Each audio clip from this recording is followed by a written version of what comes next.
언제일지 모르지만 이제 한일 정상회담이 열릴 예정이고 이 한일 정상회담 열리기 시작하면 저희가 또 계속 소식을 전해드릴 텐데 자 이제 본격적으로 그 소식에 들어오기 앞서서 오늘 오전에 열렸던 그 미국과 중국의 정상회담 한번 살펴보도록 하겠습니다. 교수님 어떻게 보셨습니까? 지금 두 정상이 만났다가 헤어지는 모습 다 보셨잖아요. 그렇죠. 미중 정상이 만나기 전에 실무 차원에서의 많은 소통과 봉합 노력이 있었죠. 그 봉합 노력에 맞는 수준의 정상급 스몰談判이 있었다. 그렇게 평가할 수 있을 것 같아요. 그래서 무역 전쟁을 휴전하는 데는 합의했고, 그리고 이제 이것을 이어가기 위해서 구체적인 추후 정상회담 일정까지 마련하는 등 굉장히 나름 각자 본국으로 돌아갔을 때 내놓을 수 있는, 그리고 국민에게 이야기할 수 있는, 뭐 중국 같은 경우는 인민에게 얘기할 수 있는 거리를 만들었다. 그렇게 네. 보여지고요. 근데 이제 그 홍보하는 어떤 각자의 진에서 홍보하는 과정에서 이견이 또 노출될 가능성은 있어요. 네. 다른 얘기를 한다든가. 그리고 중국 같은 경우는 협력도 얘기하는 것 같지만 경쟁도 계속 얘기를 해요. 그게 뭐냐면 강대국 대위 해달라는 얘기를 결국 한 거거든요. 그러니까 달라진 중국의 위상, 즉 강대국으로서의 지위를 미국이 인식을 해야 된다라는 부분을 이제 얘기했어요. 그게 과거에 실제로 문제가 된 적이 있었는데 중국이 부상이 걱정되는 상황에서 먼저 얘기한 게 미국한테 신형 대국 관계를 요구했거든요. 신형 대국 관계라는 용어는 국제 정치에 없어요. 네. 달라진 중국의 위상이 이런 게 있으니 한마디로 G2 국가로서 인정을 해요. G2라는 용어도 사실 국제 정치에는 없습니다. G2라는 플랫폼 자체가 없기 때문에 네. 인정해달라고 하면서 미국이 당황했거든요. 그런 비슷한 메시지를 다른 용어로 이번에 썼거든요. 그거는 이제 미중 간 전략적 경쟁이 피할 수 없는 숙제임을 다시 한번 알려주는 그런 측면도 있었고, 그럼에도 불구하고 협력이라는 공간을 계속 강조하기 위해서 그 중국의 발전과 미국의 메가 목표가 반드시 상충되는 게 아니다라고 얘기하면서 협력의 공간을 굉장히 살리려고 노력을 했어요. 그래서 전략적 주도권을 갖기 위한 물밑 경쟁을 계속하면서 현재 할 수 있는 협력의 공간은 찾기 위해 노력을 했고, 그거는 양측이 마찬가지였다. 그 환경에서 협력이 더 무게중심이 실리느냐 아니면 경쟁이 더 무게중심이 실리느냐는 지금부터 추후 전개될 로드맵 구체화에 달려있다, 그렇게 봅니다. 지금 교수님 전략적 주도권 말씀하셨는데 그래서 나오는 말이 이제 과거 미국과 중국이 맞붙었을 때 중국이 보여줬던 모습과 최근에 중국의 모습이 다르다. 더 공격적이고 미국을 더 압박한다. 이게 적극적으로 미국에 대응한다.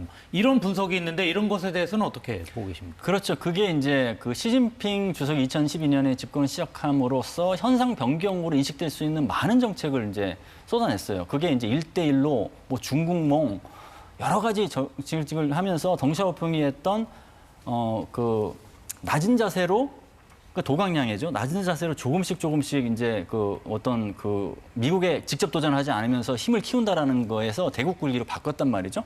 그러면서 이제 미국의 그 한마디로 시장을 접근하게 해서 중국이 시장에 접근하게 해서 좀 잘 살게 만들어줬더니 이제 도전하는 이거 걱정을 이제 우려하게 된 것이거든요.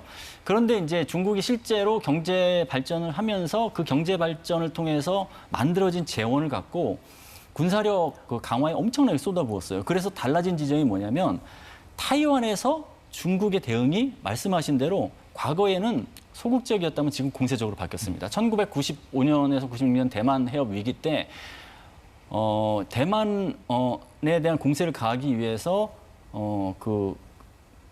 미사일도 발사하고 포탄도 발사하고 굉장히 위협을 했을 때 그때 미국이 꺼낸 카드는 항모 2개 전투단을 보내는 거였어요. 네. 그러니까 거기에서 그렇게 엄청나게 나왔던 공세에서 꼬리를 내리고 철수를 했거든요.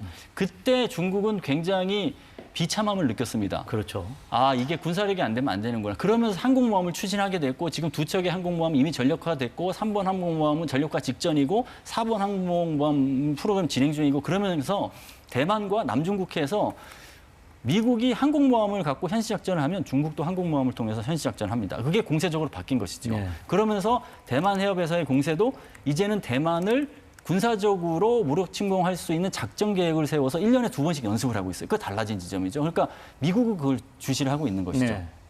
자, 어떻습니까? 지금 김 기자.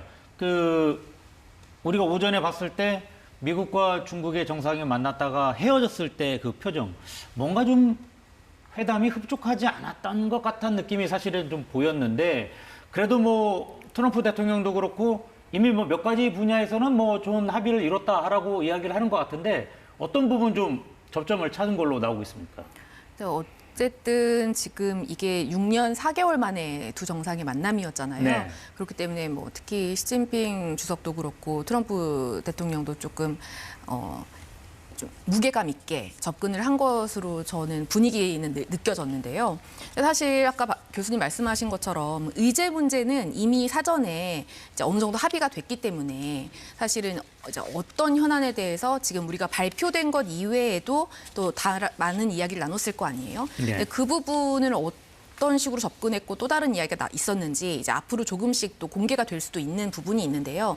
좀 오늘은 당장 발생이 있었으니 앞으로 좀 지켜봐야 될 것 같아요. 예를 들어서 트럼프 대통령이 시진핑 주석을 만나기 거의 직전에 이제 미국도 33년 만에 핵실험을 재개하겠다. 이런 사실상 폭탄 발언을 던졌거든요. 1992년 이후에 모라토리엄을 했으니까 지금 거의 33년 만에 그 정책을 뒤집겠다고 말한 건데 이미 미국이 5,000기 이상의 핵무기를 보유하고 있기 때문에 사실 핵실험을 할 이유도 없으니까 네. 이제 그 부분에 대해서는 뭐 다른 나라와의 견제 차원이다라고 볼 수 있겠지만 당장 중국 외교부에서 지금 미국 그리고 한국이 좀 비확산 체제를 준수해야 된다 이런 메시지를 낼 정도잖아요. 아마 분명히 그 문제도 이번 정상회담에서 논의가 됐을 텐데 좀 실제로 어떻게 접근했는지도 궁금하고요.